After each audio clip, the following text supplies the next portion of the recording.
Mga kapagilid, mayong adlaw kaninyong tanan. So karon atong install ning electron lead acid battery. Kay atong ipuli sa battery sa among solar diri nga sige na lang og kalubat. Adlaw ra magamit kay wala na. Dali na kay malubat. So wala na ni daot na jud kay ning among gel battery diri no. Wala atong gipulihan karon na malit sila nga among school head ani para nga mailisan og magamit na pud nabo ora na bag-ohon nya taw-taw.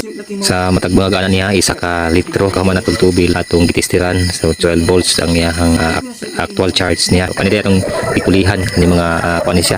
Ning gel type battery ipangkuha nato. So mo na kuang kuno nang charge sa solar panel 13 to 19 volts. So ato nang gipatabang atong mga pagbandiha no kusgan kayo.